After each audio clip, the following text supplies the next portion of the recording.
مجھے تن کا غلام ہوں، میں غلام ابن غلام ہوں، میں مرید خیر الانام ہوں، میں تو پنج تن کا غلام ہوں۔ سبحان اللہ، ماشاء اللہ، ماشاء اللہ، سبحان اللہ۔ ذیشان صاحب بہت پیارا کلام آپ پیش کر رہے تھے۔ اصل آپ کی طرف آتا ہوں کہ وہ انبیاء جو سردار انبیاء ہیں، جن کی محبت کا وہ عالم کہ سب ان سے محبت کرتے ہیں، اور وہ جن سے محبت کر رہے ہیں، اللہ اکبر، جو حضرت امام حسین رضی اللہ تعالیٰ عنہ سے محبت کا جو عالم تھا کہ بس وہ بیان نہیں کیا جا سکتا۔ میں ہی چاہوں گا کہ میرے ناظرین کو ہمارے پیارے حبیب محمد مصطفیٰ صلی اللہ علیہ وسلم کس طریقے سے امام حسین امام حسن سے محبت کرتے تھے وہ ذرا بتائیے، پھر اس کے بعد شہادت کی طرف الحمدللہ رب العالمین والصلاة والسلام علی سید الانبیاء والمرسلین، اما بعد فاعوذ باللہ من الشیطان الرجیم، بسم اللہ الرحمن الرحیم۔ یقیناً آج کا دن 10 محرم الحرام انتہائی اہمیت کا حامل ہے، اور تاریخ اسلام پر اس کے وہ نقوش ثبت ہیں کہ رہتی دنیا تک امت امام حسین رضی اللہ عنہ اور ان کے رفقا نے جو قربانی میدان کرب و بلا میں پیش کی، اس کا ثمرہ حاصل کرتے رہیں گے، اور اس قربانی سے صراط مستقیم پر چلنے کے لیے اپنے واسطے استقامت کی راہ کو متعین کرتے رہیں گے۔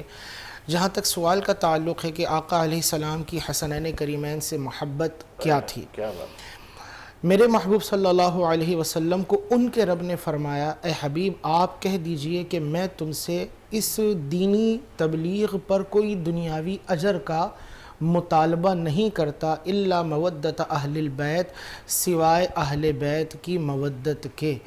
مطلب تم میرے اہل بیت سے محبت کرو، میرے اہل بیت کو چاہو، ان کے ساتھ قلبی الفت رکھو، ان کے ساتھ اپنی عقیدتوں کا رشتہ جوڑ کے رکھو۔ یہ آقا علیہ السلام حکم ارشاد فرما رہے ہیں اپنی امت کو، اور آقا کو حکم دے رہا ہے ان کا رب کہ اے حبیب آپ کہیے کہ دینی تبلیغ پر میں تم سے، یہ تمام کائنات میرے صدقے ملی، قرآن کا تحمل میں نے کیا، اس پر میں تم سے کوئی اجر نہیں مانگتا، لیکن تم میرے اہل بیت سے محبت کرو۔ اب آقا علیہ السلام جو ہمیں اہل بیت سے محبت کا حکم دے رہے ہیں، آپ نے بالخصوص حسنین کریمین سے کس طرح اظہار محبت فرمایا، یہ وہ مثال ہے کہ جس کی دنیا میں ہمیں کوئی مثال نہیں ملتی۔ میرے آقا نے فرمایا کہ یہ حسن و حسین جنتی نوجوانوں کے سردار ہیں۔ حضور نے دنیا میں ہی ان کا مقام اور مرتبہ بیان فرمایا کہ جنت میں ان کا مرتبہ کیا ہوگا۔ اللہ اکبر۔ یوں ہی امام حسن ہوں امام حسین ہوں، حضور انہیں چوما کرتے اور انہیں سونگھا کرتے، فرماتے یہ میرے پھول ہیں۔ اسی طرح آقا علیہ السلام بالخصوص حضرت امام حسین کے بارے میں بڑی ہی زیادہ محبت اور الفت کا اظہار فرماتے، اور ان کے جو والدین کریمین ہیں ان کو تعلیم و تربیت فرماتے کہ آپ نے حسن کی بھی تربیت کرنی ہے، حسین کی، اور آقا نے خود ان کی تربیت فرمائی، اور ان کو میدان کربلا کا دولہا بنانے کے لیے بچپن سے ہی تیاریاں جاری و ساری تھی۔ ایک محبت کا واقعہ ہمارے ناظرین کرام کے لیے کہ ہمیں بھی اہل بیت اور بالخصوص حسنین کریمین ان سے محبت اور الفت ہو۔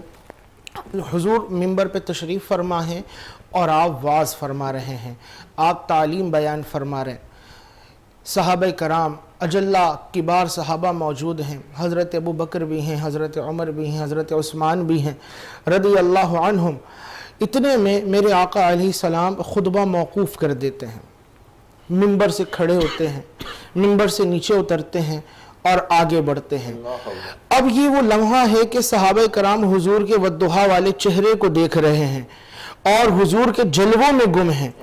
حضور انہیں تعلیم شرع بیان فرما رہے ہیں، لیکن اسی دوران آقا علیہ السلام کی نگاہ مبارکہ اٹھتی ہے دروازے کی طرف، تو حضور اپنا خطبہ روک دیتے ہیں، منبر سے نیچے اتر آتے ہیں اور آگے بڑھتے ہیں۔ آگے بڑھنے کے بعد آپ حضرت امام حسن و حسین کو گود میں لیتے ہیں، اور لینے کے بعد منبر کی طرف لوٹ کر آتے ہیں اور اپنے زانوں پر بٹھاتے ہیں اور فرماتے ہیں اے میرے اصحاب، تم مجھے دیکھ رہے تھے لیکن میں حسن و حسین کو آتا ہوا دیکھ رہا تھا، جنہیں ان کی ماں نے تیار کر کے بھیجا کہ جاؤ مسجد میں تمہارے نانا جان وہاں خطبہ ارشاد فرما رہے ہیں، اپنے نانا کی زیارت کرو، تم کو میں نے سجایا بنایا سنوارا، اپنے نانا جان کو بتاؤ کہ فاطمہ نے آپ کے لیے اپنے شہزادوں کو تیار کیا ہے۔ اب یہ حضور کی فرط محبت میں آگے بڑھتے ہیں۔ حضور نے فرمایا میں ان کو اپنی جانب آتا دیکھتا، لیکن جوش محبت میں جب یہ آگے بڑھتے تو ان کے قدم زمین کی طرف آ جاتے، یوں کہنا چاہیے بلکہ یوں کہیں ہم تو بیجا نہ ہوگا، وہ زمین حسن و حسین کے قدموں کو، ہاتھوں کو، جسم کو چومنے کے لیے آگے بڑھ جاتی، اور آپ اسے موقع دیتے کہ زمین آپ کو چوم لے۔ آپ حضور نے فرمایا میں نے ان کا یہ گرنا جب دیکھا تو مجھ سے رہا نہ گیا، میں منبر سے نیچے اتر آیا اور ان کو گود میں لے کر میں منبر پہ جلوہ فروز ہوا۔ او کما قال رسول اللہ صلی اللہ علیہ وسلم۔ یہ آقا نے صحابہ کرام کو بتایا کہ دیکھو میرے حسن و حسین سے مجھے کیسی محبت ہے، اور فرمایا حسین منی وَأَنَا مِنَ الْحُسَيْن، حسین مجھ سے ہے اور میں حسین سے ہوں۔ شارحین نے اس کی شرح بیان فرمائی کہ حسین کی تربیت میں نے کی، حسین کو، حسین کی حیات ہو، حسین کی عزت ہو، یہ سب میرا تصدق، میرا صدقہ ہے، لیکن میرے دین کی بقا اور سربلندی وہ حسین سے ہے۔ کیا بات ہے، سبحان اللہ۔ اچھا حضرت صاحب بالکل آپ ماشاءاللہ جو فرما رہے تھے کہ ہمارے نبی سے جو محبت حسین کی تھی، وہ اتنی محبت، اتنا پیار اور اتنا وہ سب کچھ تھا، اور وطن سے ہر انسان کو محبت ہوتی ہے، اور وطن میں رہتے ہوئے آدمی بالکل آزاد ہوتا ہے، ہر چیز وہ کر سکتا ہے۔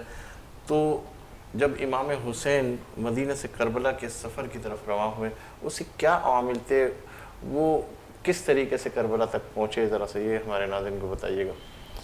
دیکھیے امام حسین رضی اللہ عنہ، آپ کا مقام پیدائش بھی مدینہ، آپ کا مسکن بھی مدینہ۔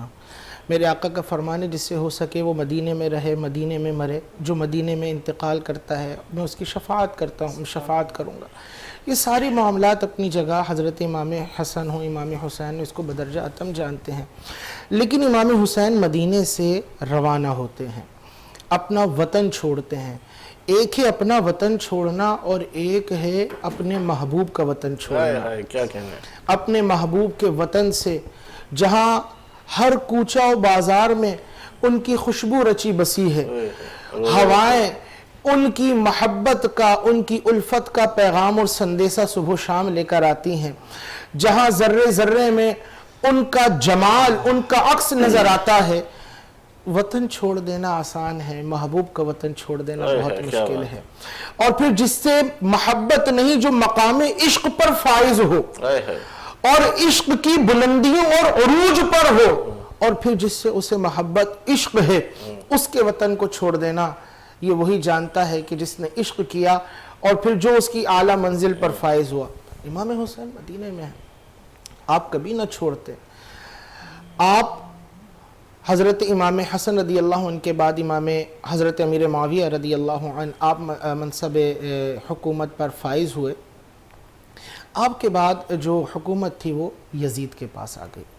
یزید ابتدا میں کچھ اچھا رہا، بعض نے کہا کہ پہلے بھی یہ برائیاں کرتا رہا لیکن بظاہر اچھا تھا، لیکن اب اس کا حال یہ تھا کہ یہ فاسق و فاجر ہو گیا، اعلانیہ گناہ کیا کرتا، اور جب یہ حکومت پر جو ہے براجمان ہو گیا اور جو ریاستیں تھیں وہ اس کے ماتحت آ گئیں، تو اس نے کبار جو افراد تھے اجلہ ان کی جانب پیغام بھیجے، گورنروں کو پیغام بھیجے کہ ان سے میری بیعت لی جائے۔ حضرت امام حسین کے حوالے سے بھی گورنر مدینہ کو چٹھی بھیجی گئی کہ حسین کی آپ بیعت لیں مجھ سے، یعنی حسین مجھ سے بیعت کریں، اور فوراً آپ پھر اس کا سندیسہ میری طرف واپس بھیجیں کہ انہوں نے بیعت کر لی ہے۔ حضرت امام حسین، آپ کو اطلاع ملی کہ یزید نے اس طرح کا معاملہ کیا ہے، تو آپ تو کبھی بھی فاسق و فاجر کی بیعت نہیں کر سکتے تھے، آپ نے کہا ہم تو یہ نہیں کریں گے۔ گورنر سے بھی آپ کی باتیں ہوئی، آپ نے کہا ہم ایسا نہیں کریں گے، اور بالآخر آپ نے اپنے اہل خانہ سے مشورہ کیا تو یہ بات طے پائی کہ اگر ہم مدینے میں رہتے ہیں تو یہ بار بار مطالبہ کرتے رہیں گے، اور اگر ہم مطالبہ پورا نہیں کریں گے تو پھر معاملات خرابی کی طرف جائیں گے۔ تو اب اہل خانہ سے مشاورت کے بعد یہ طے پایا کہ ہم مکے چلے جاتے ہیں، مکہ امن کی جگہ ہے، مدینہ بھی امن ہے، لیکن مکے کے بارے میں خاص حکم ہے کہ یہاں پہ جنگ و جدال کرنا منع ہے۔ آپ بارگاہ رسالت میں حاضر ہوتے ہیں، اشکوں کا نذرانہ پیش کرتے ہیں، اور تصور میں آپ حضور کی بارگاہ میں عرض کرتے ہیں یا رسول اللہ میں اس سفر پہ جا رہا ہوں کہ جہاں سے لوٹنا اب میرے لیے حقیقتاً ممکن نہیں ہے، اپنی دعاؤں کے ساتھ مجھے آپ رخصت کیجیے، اپنی رحمتوں کے سائے میں رخصت کریں۔ وہ ایک بڑا ہی عجیب منظر تھا جسے چشم فلک نے دیکھا کہ حضور جن کو اپنی گود میں بٹھا رہے ہیں آج وہی حسین مدینے سے جا رہے ہیں۔ کیا بات ہے۔ آپ مکے پہنچتے ہیں، اور مکے پہنچ کر آپ کی غرض یہی ہے کہ لوگوں کے اندر فتنہ فساد نہ ہو، ہمیں یہاں پہ رہنے دیا جائے، اور یہ لوگ ہمیں بیعت کے لیے جو ہے زیادہ برانگیختہ نہ کریں یا ہم سے بیعت کا مطالبہ نہ کریں۔ آپ مکے پہنچتے ہیں، مکے جب آپ پہنچے تو یہاں کوفہ والوں کے خطوط آنا شروع ہو گئے، اور روایتوں کے مطابق کئی ہزار خطوط اس دور میں کہ جب مہینوں میں سفر طے ہوا کرتا تھا، کچھ 100 کلومیٹر کا خطوط آگے، انہوں نے کہا اے امام ہم آپ کو ہی اپنا امام مانتے ہیں اور آپ ہی لائق خلافت ہیں، ہم یزید کی بیعت کرنا نہیں چاہتے، آپ کرم کیجئے کوفہ آئیے اور ہم پہ شفقت کریں تاکہ ہم آپ کے ہاتھ پر بیعت کریں اور آپ سے رشد و ہدایت حاصل کریں۔ اہل مکہ اس وقت جو کبار افراد موجود تھے انہوں نے کہا کہ کوفے والوں کی بے وفائی مشہور ہے، ان کا بات سے پھر جانا ضرب المثل ہے، امام آپ نہ جائیں کیونکہ یہ لوگ مال کے بندے ہیں، ہوس پرست ہیں، سب نہیں لیکن ایک تعداد۔ آپ یوں کیجئے اگر یہ خطوط بھیج بھی رہے ہیں اور اتنا مطالبہ کرتے ہیں آپ کسی نمائندے کو وہاں بھیجیں۔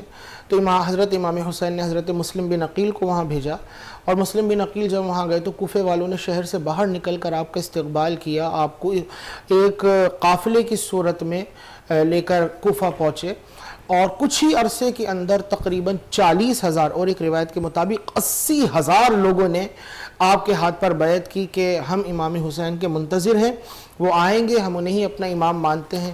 حضرت مسلم بن عقیل نے جب یہ معاملات دیکھے تو آپ نے امام حسین کو خط لکھا، حضور یہ تو آپ پر نثار ہونے کے لیے تیار ہیں، جینے مرنے کی قسمیں کھا چکے ہیں کہ ہم اپنا مال لٹائیں گے، اپنی اولاد قربان کریں گے، ہم اپنی جان قربان کریں گے، بس امام ہمیں اپنی زیارت کروا دیں۔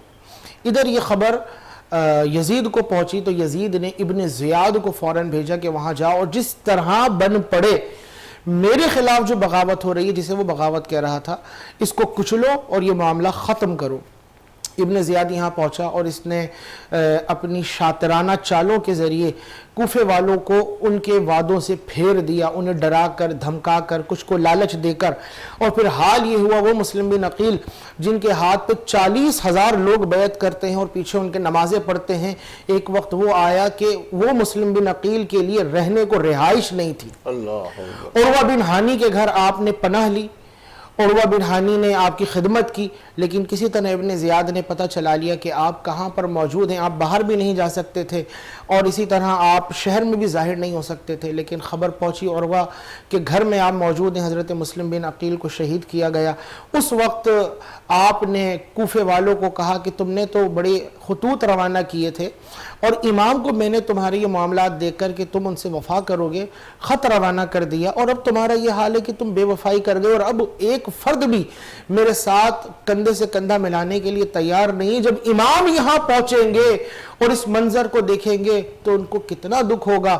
اے کوفے کی ہواؤ، امام تک یہ پیغام لے کے جاؤ، امام کو یہ بتاؤ کہ مسلم بن عقیل نے جو حال بھیجا تھا وہ اس وقت کا تھا، اب کوفے والے آپ سے بد عہدی کر چکے ہیں، امام اب نہ آئیے گا۔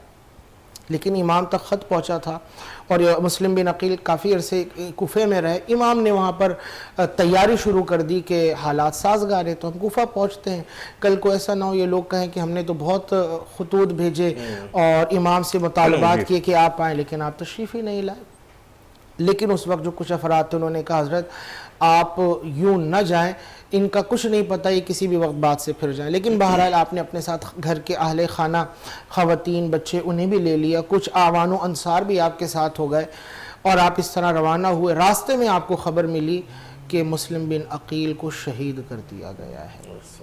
امام کو بڑا قلبی صدمہ ہوا کہ کیا معاملات ہیں. آپ نے سفر ختم نہیں کیا، آپ آگے بڑھتے چلے گئے. بالآخر امام کے آنے کی خبر بھی پہنچ گئی، کیونکہ جاسوس تو موجود ہوتے ہیں. تو ابن زیاد نے حر بن ریاحی کو تقریباً 1000 کا لشکر دے کر بھیجا کہ تم جاؤ اور یہ عراق کی جو سرحد ہے یہاں پر رکو اور کوفہ کے قریب امام کو کسی بھی طریقے نہ آنے دو، ان کو وہیں پر روکو یا انہیں معاذ اللہ شہید کرو. کوفہ تک پہنچے. ناظرین یہاں لیں گے ایک بریک اس یقین کے ساتھ کہ آپ ہوں گے ہمارے ساتھ. ہم تو ہیں آپ کے ساتھ. ملتے ہیں چند لمحوں کے بعد.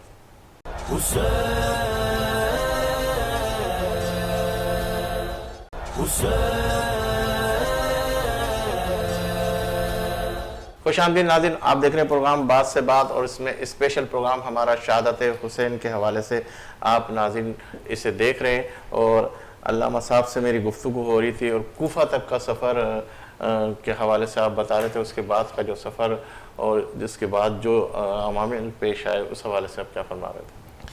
جی ہم عرض کر رہے تھے کہ امام حسین آپ چلے اور حر بن ریاحی سے آپ کی ملاقات ہوئی. حر جو ہے یہ اہل بیت سے محبت کرنے والے تھے اور انہوں نے چاہا کہ کسی طرح یہ معاملہ حل ہو جائے اور امام کی کسی طرح کی بے ادبی مجھ سے سرزد نہ ہو.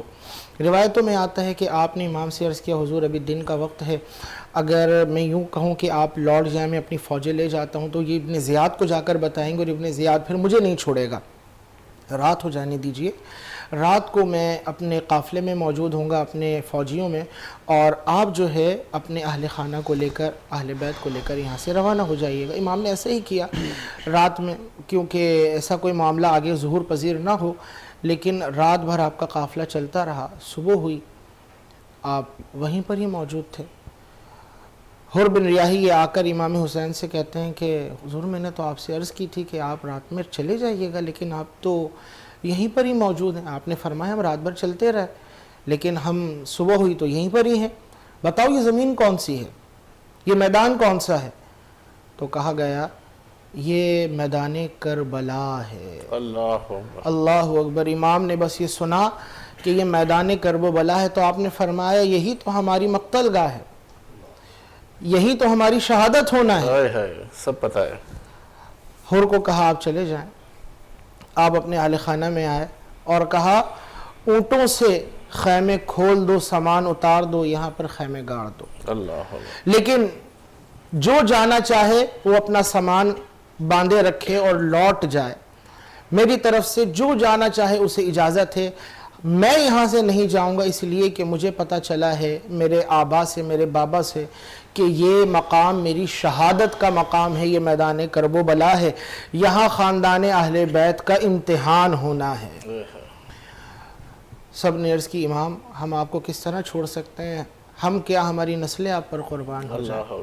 خیمے گاڑ دیے گئے. یہ جو دن ہے 2 محرم الحرام سن 61 ہجری کو امام نے میدان کرب و بلا میں قدم رکھا اور پھر بالآخر 9 محرم الحرام کی رات آ گئی. بالکل. میں یہ پوچھنا چاہوں گا کہ کوئی بھی ساتھی گیا نہیں جی ٹھیک ہے، اور وہ محبت، وہ پیار امام حسین سے سب نے کیا. تو میں سمجھتا ہوں کہ ہمارے جو ناظرین اس پروگرام کو دیکھ رہے ہیں تو ہمیں بھی اہل بیت سے کیا محبت کرنی چاہیے اور کیسے محبت کرنی چاہیے، وہ بھی ذرا ہمارے ناظرین کو بتائیں کہ وہ محبت جب سب پتہ ہے کہ شہادت ہونے والی ہے، جا سکتے ہو لیکن وہ گئے نہیں، انہوں نے جو محبت کا اظہار کیا، اور ہم اپنی محبت کس طرح اظہار کریں، ہم اپنی محبت کس طرح برقرار رکھیں، اس حوالے سے آپ ہمارے ناظرین کو بتائیں. اس سے پہلے کہ اس حوالے سے آپ گفتگو کریں، میں ذیشان مدنی صاحب سے کہوں گا کہ وہ اہل بیت کا کلام جو ابھی آپ ہمیں پروگرام سے پہلے بھی سماعت فرما رہے تھے وہ ضرور سننا چاہیں گے. انشاءاللہ بالکل. حسن رضا خان صاحب کا ایک کلام ہے، بڑا ہی مشہور زمانہ کلام ہے، انشاءاللہ میں اپنے سننے والوں کی خدمت میں پیش کروں گا. باغ جنت کے ہیں بہرے مدح خوان اہل بیت، باغ جنت کے ہیں بہرے مدح خوان اہل بیت، باغ جنت کے ہے بہرے مدح خوانے اہل بیت، باغ جنت کے ہے بہرے مدح خوانے اہل بیت، تم کو مژدہ نار کا، تم کو مژدہ نار کا اے دشمنان اہل بیت، باغ جنت کے ہیں بہرے مدح خوانے اہل بیت، اور ان کی پاکی کا خدائے پاک کرتا ہے بیان، ان کی پاکی کا خدائے پاک کرتا ہے بیان، آیا تطہیر سے، آیا تطہیر سے ظاہر ہے شان اہل بیت، باغ جنت کے ہیں بہرے مدح خوانے اہل بیت، اور ان کے گھر میں بے اجازت جبرائیل آتے نہیں، ان کے گھر میں بے اجازت جبرائیل آتے نہیں، ان کے گھر میں بے اجازت جبرائیل آتے نہیں، قدر والے جانتے ہیں قدر و شان اہل بیت، قدر والے جانتے ہیں قدر و شان اہل بیت، اور رزم کا میدان بنا ہے جلوہ گائے حسن و عشق، رزم کا میدان بنا ہے جلوہ گاہ ہے حسن و عشق، رزم کا میدان بنا ہے حسن جلوہ گاہ ہے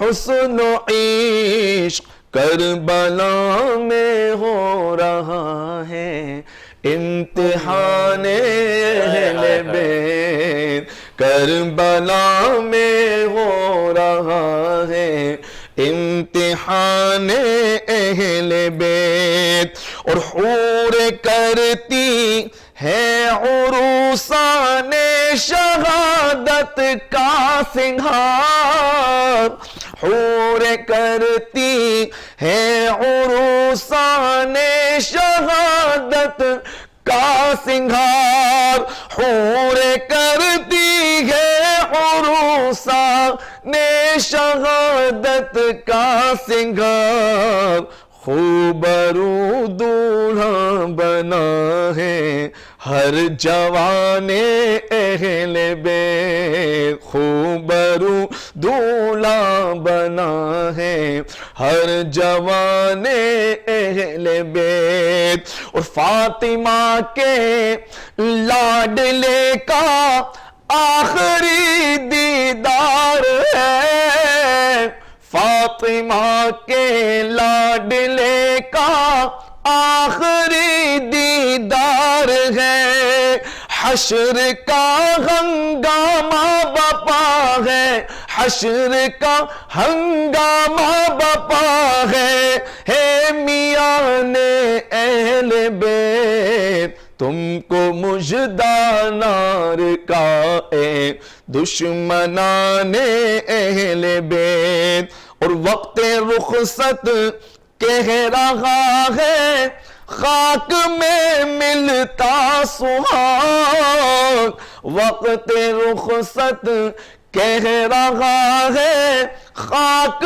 میں ملتا سہاگ، لو سلام آخری ہمارا، لو سلام آخری اے بے وگانے اہل بیت، باغ جنت کے ہیں بہرے مدح خانے اہل بیت تم کو مژدہ نار گائے دشمنان اہل بیت. سبحان اللہ ماشاء اللہ. جی حضرت صاحب اہل بیت تو گفتگو ہو رہی تھی. جی 2 محرم الحرام کو امام کی آمد ہوتی ہے, 7 کو پانی بند کر دیا جاتا ہے, اور 9 محرم الحرام شب عاشور آ جاتی ہے. یہ شب عاشور وہ ہے میں شب عاشور کی طرف تو آپ کی توجہ اس طرف مبذول کراؤں گا. اہل بیت سے میرا وہ سوال رہ گیا پھر بھی کہ کس طرح محبت کرنی چاہیے. ہم میں اسی تناظر میں عرض کر رہا ہوں اس کو کہ شب عاشور آ جاتی ہے. امام حسین اپنے رفقا اعوان و انصار کو جمع کرتے ہیں اور فرماتے ہیں کہ کل کا جو دن ہے یہاں ایک ہنگام برپا ہوگا.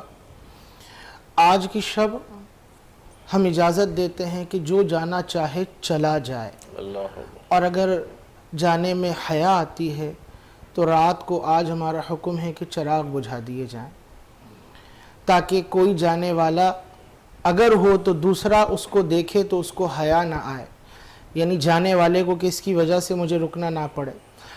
اب یہ امام حسین کا خطبہ تھا. آپ نے جو سوال کیا کہ اہل بیت سے صحابہ کرام کی محبت کا عالم یا مسلمانوں کی محبت کا اس وقت کیا عالم تھا, نہیں میرا سوال ہے کہ اہل بیت سے ہمیں کس طرح محبت کرنی ہمیں چاہیے؟ کس طرح محبت, یہ اس کو میں صحابہ کرام نے ہمیں جو طریقہ سکھایا.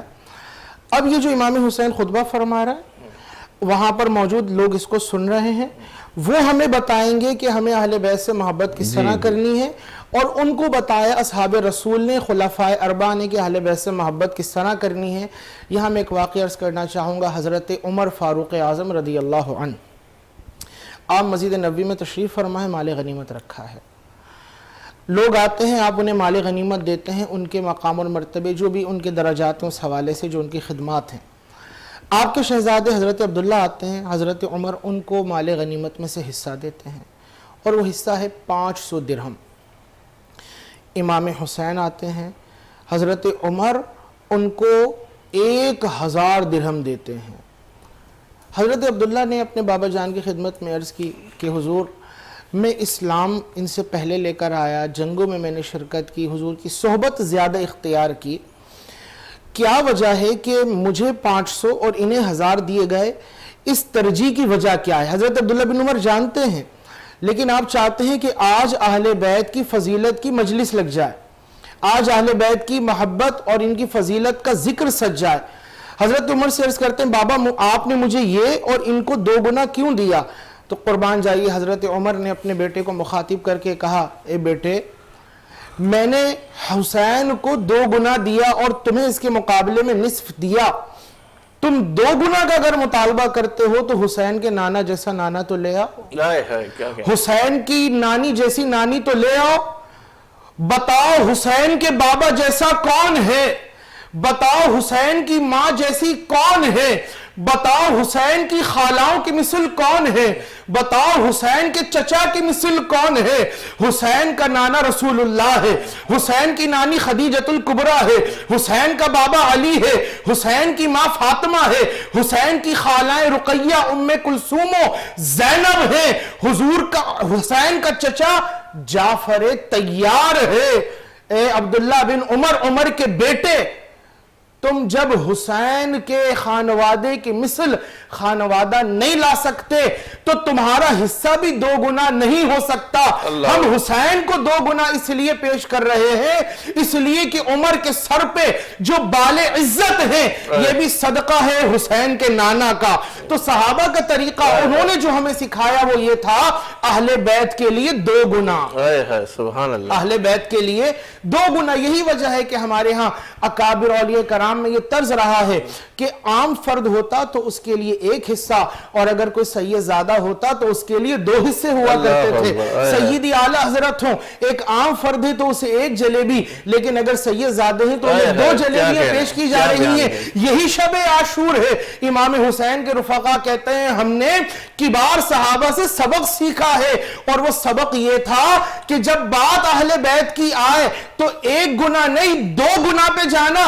حسین آپ یہ کہتے ہیں کہ ہم یہاں سے چلے جائیں. حسین یہ ایک جان تو کیا کئی جانے ہوں, سب آپ کے قدموں پر نثار کرنے کے لیے ہم تیار ہیں. اور یہی اہل بیت سے محبت کا پیغام ہے کہ اہل بیت سے محبت یوں کرو کہ جب بات آئے ان کی خدمت کچھ کرنے کی تو پھر معاملہ 2 گنا کا ہو. اور یہاں پر میں عرض کرتا چلوں, یہ طریقہ ہمیں صحابہ نے سکھایا ہے. یہ طریقہ, اس میں کوئی صحابہ کرام کی بے ادبی نہیں ہے. صحابہ کا ادب وہ ہمارے سروں کے تاج, ہم ان کے جانوروں, ان کے سواریوں سے کے قدموں سے لگنے والی خاک کے برابر بھی نہیں, لیکن وہ ترجیح دے رہے ہیں اپنی اولاد پر مولا علی کی اولاد اور ان کی خدمت میں یہ پیش کر رہے ہیں. تو اہل بیت سے ہمیں بھی محبت یوں ہی روا رکھنی چاہیے کہ بات آئے ان کی عزت کی, بات آئے ان کی خدمت کی, بات آئے ان سے اظہار محبت کی, تو طریقہ دوسروں سے جدا گانا ہونا چاہیے. کیا بات ہے, کیا بہت اچھے طریقے سے آپ نے ہمارے ناظرین کو سمجھانے کی کوشش کی. اب وقت اختتام کی طرف رواں دواں ہے, اور شب عاشور کی وہ رات اللہ کیا پیغام لیتے ہوئے آئی ہے. ہاں, شب عاشور یہ وہ وقت تھا جو خیمہ حسینی کے اندر جو منظر نامہ تھا.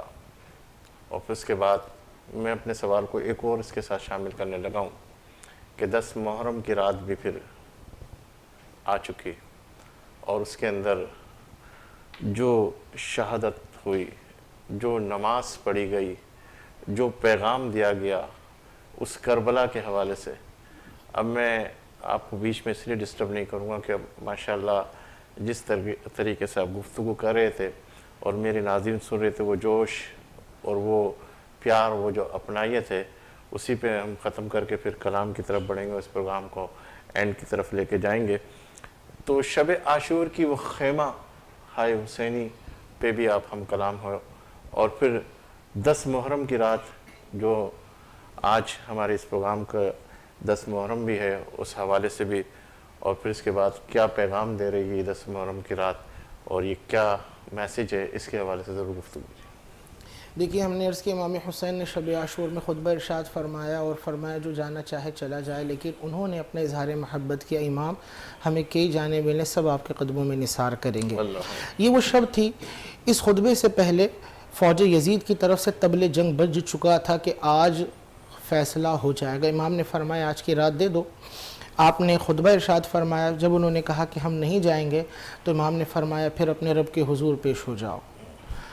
یہ وہ شب تھی کہ یہ فوج یزید وہ اس رات میں رقص و سرور میں مشغول ہیں, بڑی بڑی ڈینگیں مانگتے ہیں, بڑے بڑے دعوے کر رہے تھے, اور یہاں خیموں سے صدائے گریہ اوزاری بلند ہو رہی تھی.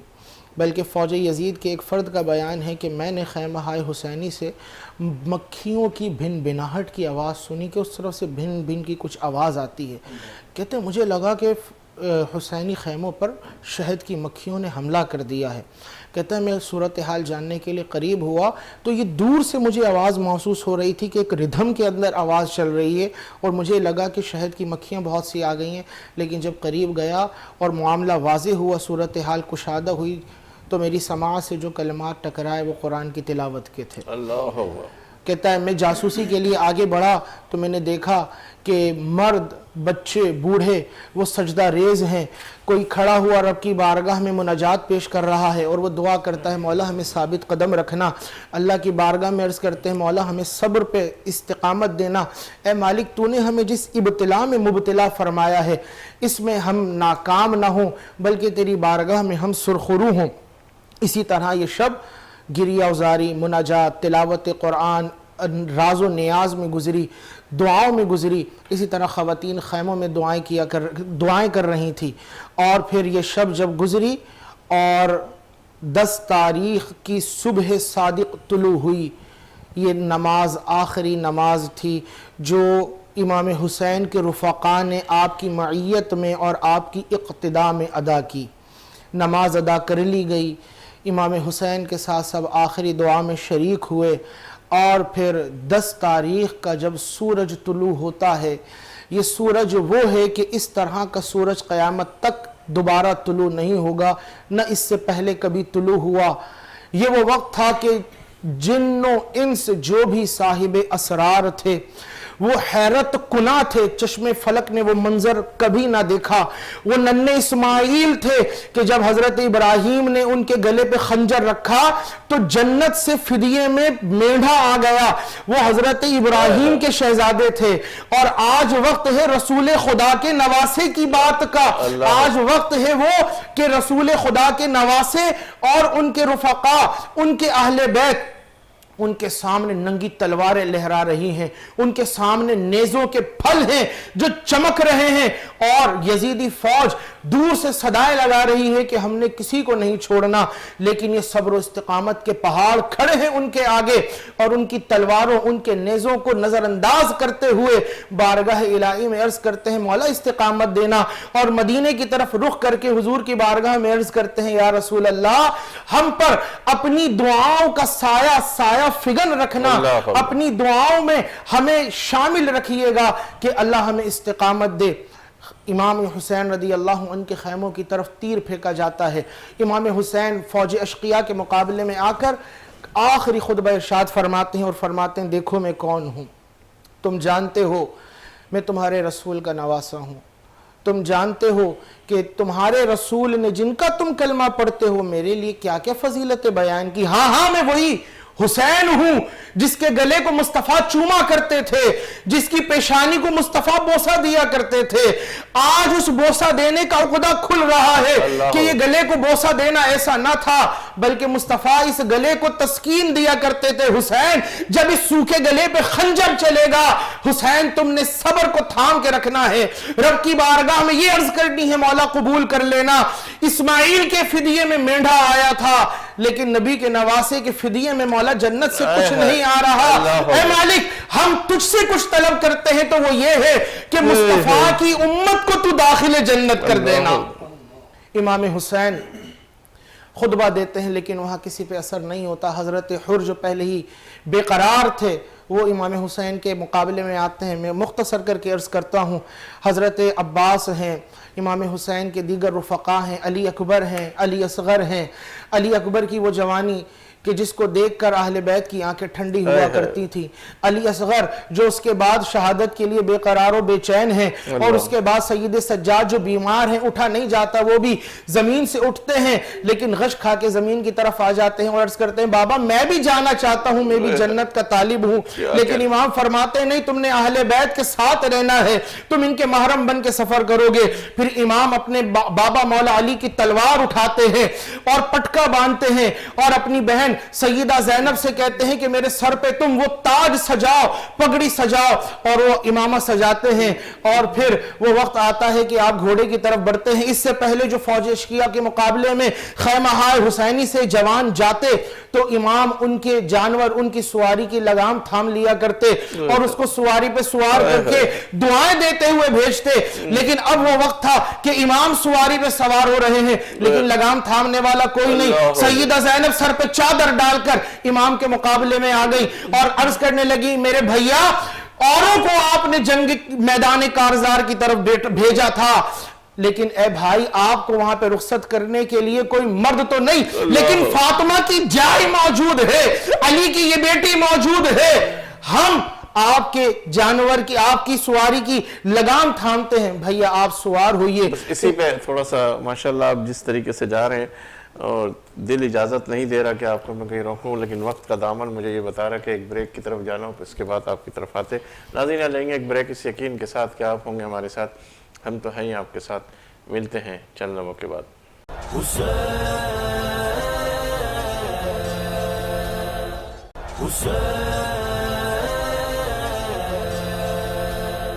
خوش آمدید ناظرین، آپ دیکھ رہے پروگرام بات سے بات، اور اس میں اسپیشل پروگرام ہمارا شہادت حسین کے حوالے سے تھا، اور مجھے بار بار بریک کی طرف جانا پڑتا تھا، اور اس وجہ سے کہ وقت کا دامن اور وقت اس بات کی اجازت نہیں دیتا کہ میں مزید اور اس پروگرام کو آگے کی طرف لے کے چلوں۔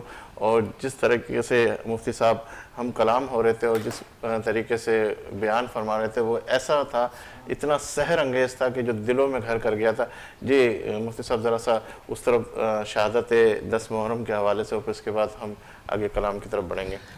امام بالآخر فوج اشقیاء کے مقابلے میں جاتے ہیں اور ان کو جا کر کہتے ہیں کہ تم میرے ہی خون کے پیاسے ہو، تم یہ چاہتے ہو میں یزید کی بیعت کر لوں، لیکن میں یزید کے آگے کبھی نہیں جھکوں گا، اس لیے کہ ہمارے نانا نے ہمیں دین کے اعلاء کا درس دیا ہے، ہمارے بابا نے ہمیں دین کے علم کو ہمیشہ بلند رکھنے کا سبق پڑھایا ہے، میری ماں فاطمہ نے مجھے دین کی سربلندی کا سبق پڑھایا ہے، اور وہی سبق میرے جسم کی ہر رگ میں خون کے ساتھ سرایت کر رہا ہے۔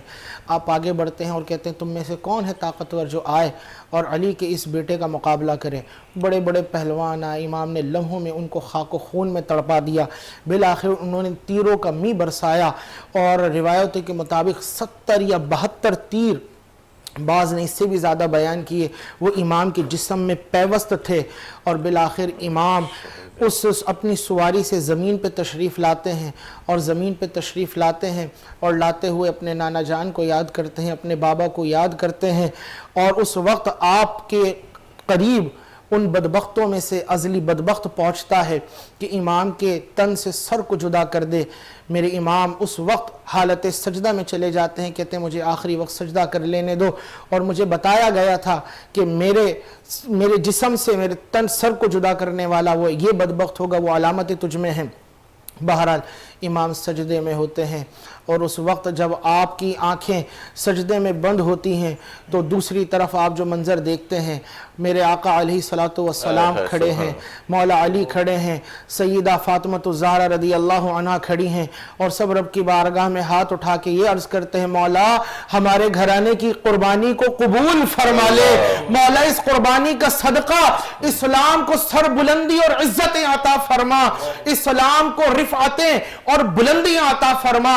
اور عین حالت سجدہ میں میرے امام کے تن سے سر کو جدا کر دیا جاتا ہے، اور اس وقت میں امام یہ پیغام دے کر جاتے ہیں کہ میں نے گرتی ہوئی امت کو اٹھا دیا، اور آخری وقت اپنے رب کی بارگاہ میں سربہ سجود ہو کر میں تم کو یہ پیغام دے رہا ہوں کہ تم نے صبر کے دامن کو تھام کے رکھنا ہے۔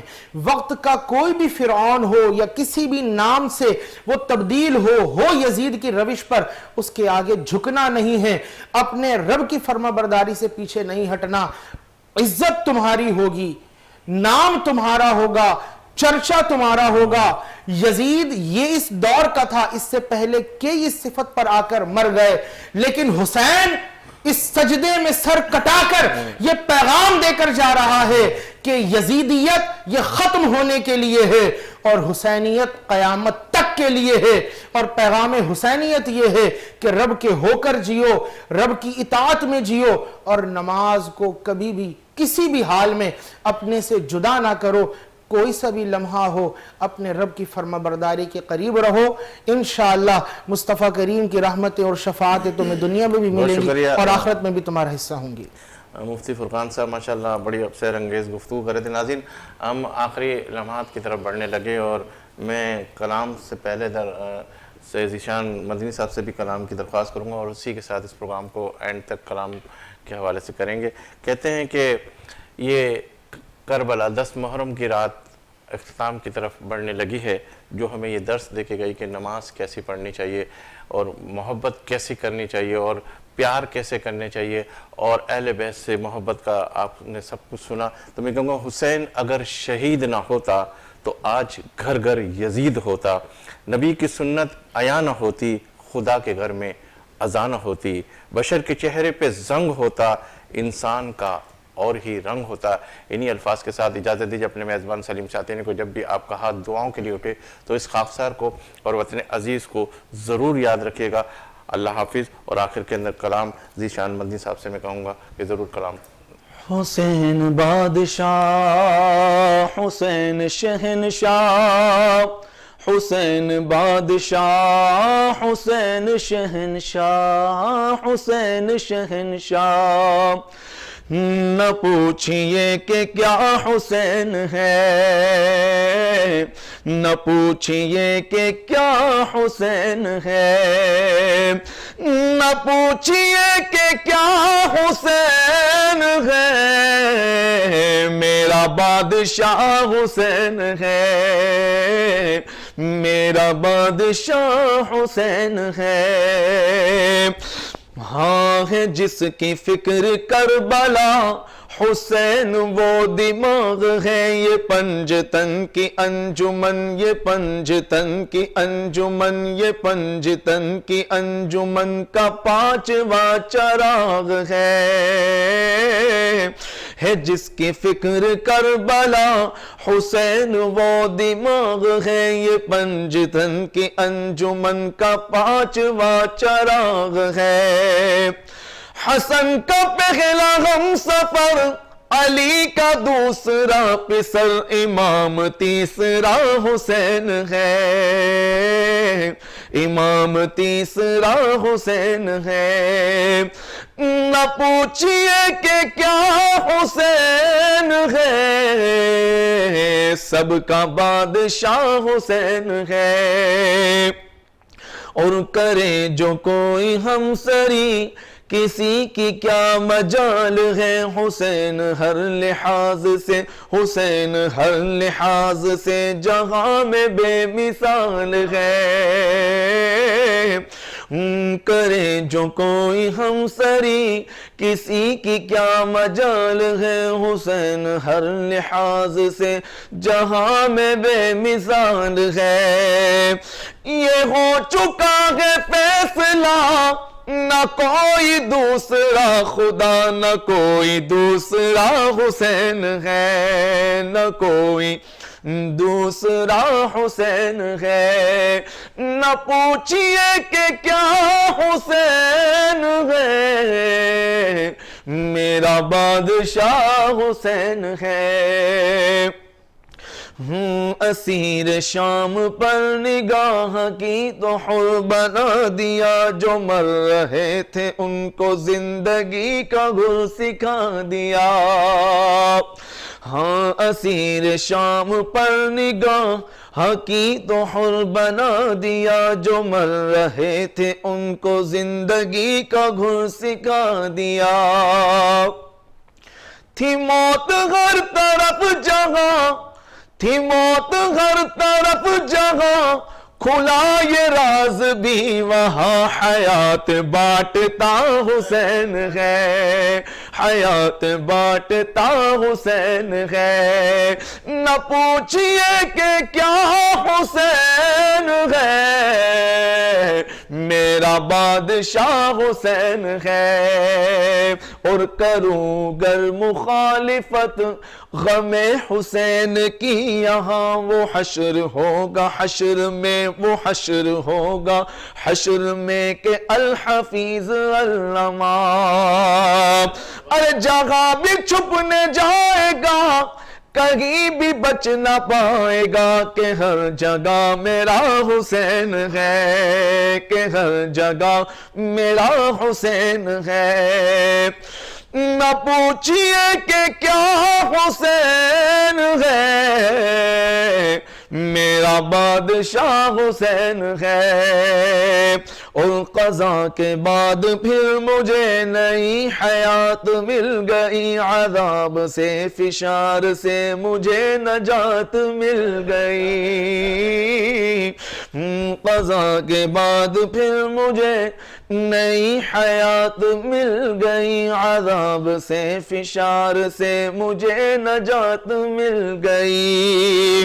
ارے سوال جب کیا گیا، سوال جب کیا گیا کہ کون تیرا رہنما، تو میں نے کہہ دیا حسین ہے، تو میں نے کہہ دیا حسین ہے۔